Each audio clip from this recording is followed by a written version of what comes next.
Hey guys, Coach Rob here to present week 4 of the Runday WOD. So each week for the past 3 weeks we've given you some specific technical cues to focus on in terms of your running technique. And this week we're just going to recap those cues and we're going to set the workout up so that you get a little bit of time to practice each one, and then on the final piece of the workout you try and bring it all together and really have the best running technique possible. Run. Yeah. Don't clench your fists tight. Yeah, you want to have some space in your hands. Imagine you're holding a bird and you don't want to crush it, but you don't want it to escape in each hand. Or you're holding like a Dorito. You're holding your Dorito, you don't want to crush it, but you don't want to drop it. So second thing is the arm drive. Yeah, if you're running like this, we've got a lot of lateral movement and that's going to be inefficient. Make sure you're driving your arms forwards and backwards when you run. As well, we're going to think about our foot strike. So your foot strike is basically where your foot hits the ground on each stride, and we're thinking about which part of your foot, so whether it's the ball of your foot or your heel hitting the ground first, and also where your foot comes into contact with the ground in relation to this sort of center of your mass. Yeah, so if we think about the center of your mass being sort of here in the middle of your core. So what a lot of people do when they run, they think, I want to run faster, so I'm going to reach for a longer stride. And what happens when you reach for a longer stride is often that you sort of reach out in front of you like this, and it means you end up striking with your heel, and it means your heel ends up being in front of your center of mass. Yeah.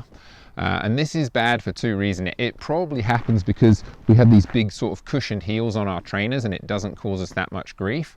But when you put your foot down in front of you and with your heel first, there's a lot of pressure on your hips, on your knees, and also on your sort of tibialis. This is why a lot of people get shin splints as your foot sort of slaps into the ground like this.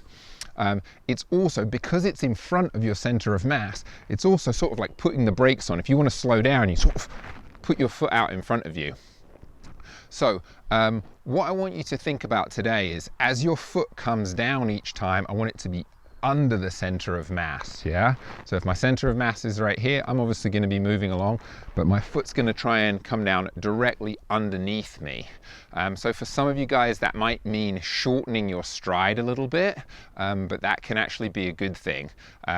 We'll talk about cadence in another video, but it might feel like your stride is short, but I feel like this is going to be more efficient for most people. So also when that happens is, now that you're putting your foot down underneath you, you're going to strike with sort of the ball of your foot or your midfoot rather than your heel.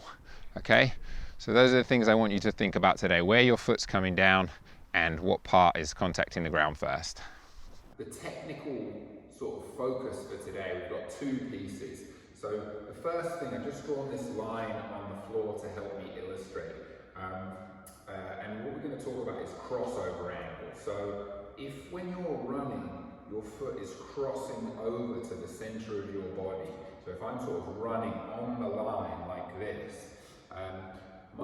your feet are obviously either side of your midline, and if you're bringing your foot into the midline with each stride, it's just a little bit inefficient. So in an ideal world, my feet are just either side of my midline and they stay that way as I run. So my right foot is coming down this side of the line, very close to it, but this side of the line, and my left foot is coming down this side of the line, again, very close to the line, but not crossing over, so you're sort of running on a tightrope. So the next thing I want you to think about while you're running today is how much your body weight is kind of bouncing up and down with each stride. This is really important from an efficiency standpoint. Like I weigh 92 kilos, and if I'm moving 92 kilos 4 inches up and then 4 inches back down and absorbing that force every time I take a stride, then over a 10K, that's gonna add up to a huge distance. That I've moved that 92 kilograms, and it's not a relevant distance in terms of me completing the race. The race is a horizontal race. I'm trying to run from A to B 5 kilometers away. But if I'm also like adding this vertical work of moving my body weight up and down with each stride, I'm running extremely inefficiently. So this really helped me improve my efficiency and like basically run faster at a lower heart rate. And what I did was I just used to kind of like use my visual cues, like use my eyes and think about my head. If you keep your head at the same level the whole time while you're running, then obviously like it's attached to the main part of your body, your trunk, where all your mass is. So if your head stays level, your trunk and your hips stay level, and you're just organizing your legs underneath you to like move your body along horizontally without a lot of vertical movement.